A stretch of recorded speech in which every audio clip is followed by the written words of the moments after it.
Verdict news के special कार्यक्रम सियासी हलचल में आज हम बात करेंगे समाजवादी पार्टी द्वारा तीसरी और चौथी सूची जारी होने के सिलसिले में। सियासी हलचल वर्डिक्ट न्यूज का स्पेशल कार्यक्रम और मैं हूं चुनाव विश्लेषक ओपी यादव।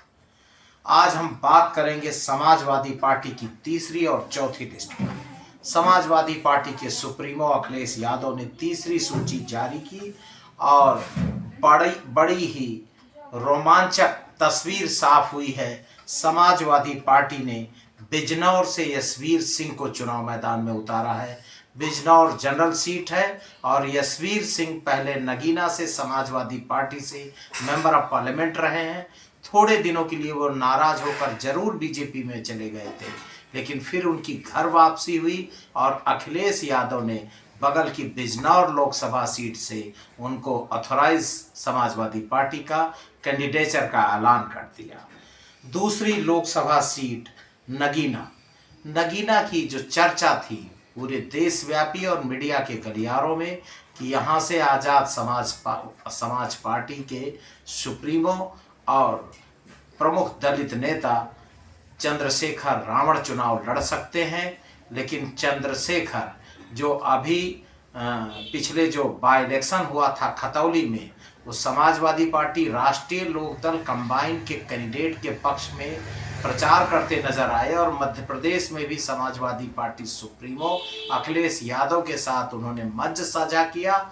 ऐसी कौन सी स्थिति बनी कि आज़ाद समाज पार्टी को इंडिया गठबंधन में अखिलेश यादव ने सीट देने से मना कर दिया, यानी उनको ड्रॉप कर दिया और उनके बजाय मनोज कुमार एडिशनल जज रहे हैं। और बहुत पहले से चर्चा थी कि नगीना में समाजवादी पार्टी मनोज कुमार को ही प्रत्याशी बनाएगी। पढ़े लिखे और जज रहे मनोज कुमार दलित बिरादरी से आते हैं और उनको नगीना रिजर्व पर चुनाव मैदान में उतारकर एक तरह से इस लोकसभा में चतुष्कोणीय जंग के आसार बन गए हैं। यहाँ बीएसपी का भी कैंडिडेट होगा, बीजेपी से ओम कुमार, समाजवादी पार्टी से मनोज कुमार और आज़ाद समाज पार्टी से चंद्रशेखर, यानी चतुष्कोणीय मुकाबले में बाजी किसके हाथ लगेगी ये भविष्य के गर्भ में है। लेकिन अंदर की बात क्या है, क्या ऐसी कौन सी चीजें बनी कि आज़ाद समाज पार्टी और समाजवादी पार्टी की लीडरशिप में दूरियां बनी।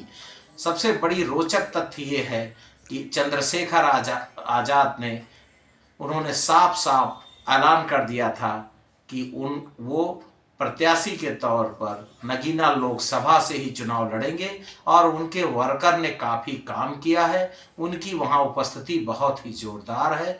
लेकिन कोई ऐसी अंदर की तस्वीर बनी जिससे आज़ाद समाज पार्टी के कैंडिडेचर के रूप में इंडिया गठबंधन में आने के जो ख्वाब थे वो चंद्रशेखर के धरे रह गए और मनोज कुमार समाजवादी पार्टी के कैंडिडेट हो गए। तीसरी लोकसभा सीट मेरठ मुस्लिम गुजर बिरादरी के ज़्यादातर कैंडिडेचर इस पार्लियामेंट पर चुनाव लड़ते रहे हैं। मलूक नागर गुजर समाज से यहाँ एमपी रहे, इसके पहले भटाना यहाँ से मेंबर ऑफ पार्लियामेंट रहे और समाजवादी पार्टी ज़्यादातर यहाँ मुस्लिम कैंडिडेचर पर ही दांव लगाती रही। पिछला लोकसभा चुनाव पूर्व मंत्री शाहिद मंजूर लड़े थे। भानु प्रताप सिंह सुप्रीम कोर्ट के वकील हैं और ईवीएम के मामले पर पूरे देश में बड़ा आंदोलन उन्होंने चलाया, चर्चा में हमेशा बने रहे। पड़ोसी हैं, बगल से आए हैं, लोकल पार्लियामेंट के रहने वाले नहीं हैं। कौन से कारण थे कि समाजवादी पार्टी सुप्रीमो अखिलेश यादव ने बीएसपी की पैटर्न पर सामान्य सीट पर, बिजनौर के बाद मेरठ दूसरी सीट है जिस पर समाजवादी पार्टी के सुप्रीमो अखिलेश यादव ने दलित कैंडिडेचर पर दांव लगाया है, क्या कारण थे? अंदर की बात यह है कि इस लोकसभा सीट पर चाहे वो शाहिद मंजूर रहे हों, चाहे अतुल प्रधान, चाहे योगेश वर्मा और चाहे रफीक अंसारी, टिकट की रेस में मुस्लिम समाज से रफीक अंसारी और शाहिद मंजूर का नाम आगे चल रहा था और पहले भी समाजवादी पार्टी सुप्रीमो अखिलेश यादव ने मंशा बना रखी थी कि इस सीट से दलित कैंडिडेचर को चुनाव मैदान में उतारेंगे और योगेश वर्मा जो हस्तिनापुर से बीएसपी के पहले विधायक रहे हैं, उनकी धर्मपत्नी मेरठ से मेयर भी रह चुकी हैं बीएसपी के कार्यकाल में, समाजवादी पार्टी के प्रमुख नेता हैं और आखिरी समय तक ऐसा लग रहा था कि इस सीट पर योगेश वर्मा ही कैंडिडेट होंगे, लेकिन एकाएक समाजवादी पार्टी ने यहाँ दांव बदल दिया। यहाँ भानु प्रताप सिंह प्रत्याशी हो गए।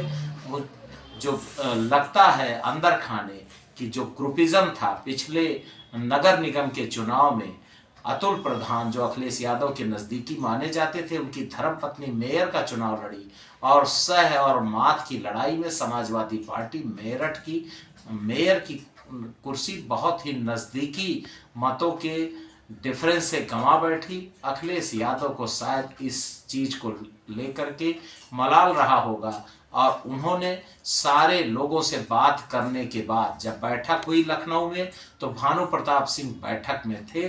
उनको खुद एहसास नहीं था कि मुझे कैंडिडेचर के रूप में मेरठ भेजा जाएगा। सबसे वार्ता करने के बाद, सबकी सहमति और हामी होने के तुरंत बाद 10 मिनट बाद समाजवादी पार्टी की जो जारी सूची हुई, उसमें भानु प्रताप सिंह मेरठ से समाजवादी पार्टी के कैंडिडेट हो गए। मेरठ के बाद बढ़ते हैं आगे अलीगढ़। चौधरी बृजन सिंह समाजवादी पार्टी के कैंडिडेचर के रूप में इनका ऐलान हुआ है। पहले कांग्रेस से भी ये मेंबर ऑफ पार्लियामेंट रह चुके हैं, जाट समाज से आते हैं और अलीगढ़ का जो सियासी तापमान है वो जाट समाज के प्रभुत्व वाला है।